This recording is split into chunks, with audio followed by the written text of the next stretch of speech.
एक बूढ़ी औरत और उसकी 50 रुपए। हम सभी ने कभी न कभी गरीबों और भिखारियों को दान दिया है। दान करना भी एक बहुत अच्छी आदत है, लेकिन यकीन मानिए इस कहानी से जरूरतमंदों की मदद करने का जो तरीका बताया गया है वो आपके दिल को जरूर छुएगा। इस कहानी को सुनने के बाद आप भी यही सोचेंगे कि क्यों ना किसी जरूरतमंद की मदद की जाए। एक औरत किसी रास्ते से पैदल जा रहा था।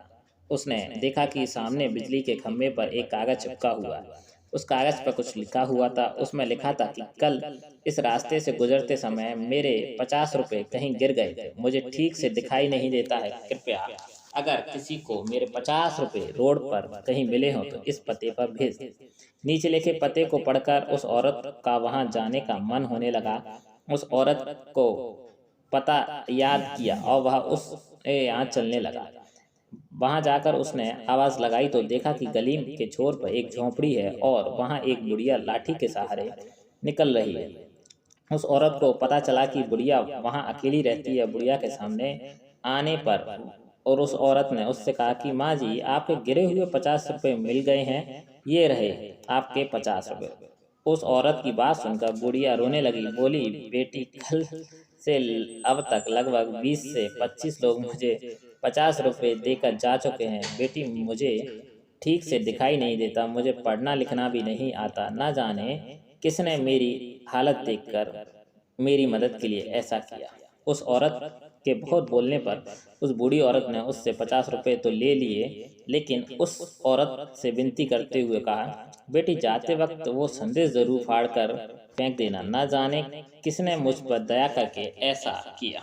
उस औरत ने सिर हिलाया और बुढ़िया की बात मान ली। कुछ दूर जाने के बाद वह औरत सोचने लगी, मुझसे पहले तो 20 से 25 लोग आए।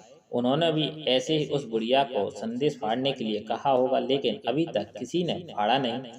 फिर मैं इसे कैसे फाड़ दूं? वह औरत उस व्यक्ति के लिए बहुत सम्मान महसूस कर रहा था जिसने बुढ़िया की सेवा करने का यह तरीका ढूंढा था। उस औरत का हृदय उस व्यक्ति के प्रति कृतज्ञता से भर गया। फिर क्या था, वो औरत भी उस संदेश को बिजली खंभे पर वैसे ही रहने दिया। दोस्तों, इस कहानी से हमें जो सीख मिलती है वो ये है, हमारे मन में सिर्फ कर्म करने की इच्छा होनी चाहिए। मदद करने के तो सारे तरीके होते हैं। अगर हमारे अंदर किसी को मदद करने की इच्छा हो तो हम किसी न किसी रूप में जरूरतमंद की सेवा कर सकते हैं। यदि कर्म आपके अच्छे हैं तो आप भाग्य आपके दासी है। नियत नेक हो तो हर घर में मथुरा और काशी है। दोस्तों, अगर आपको यह कहानी पसंद आई हो और इससे कुछ सीख मिली हो तो इसे अपने दोस्तों और अन्य लोगों के साथ जरूर शेयर करें और हमारे चैनल को प्लीज़ सब्सक्राइब कीजिए, लाइक कीजिए, कमेंट में बताएं ये स्टोरी आपको कैसी लगी। थैंक यू सो मच दोस्तों वीडियो को पूरा देखने के लिए। जय हिंद, जय भारत। फिर मिलेंगे नए वीडियो के साथ।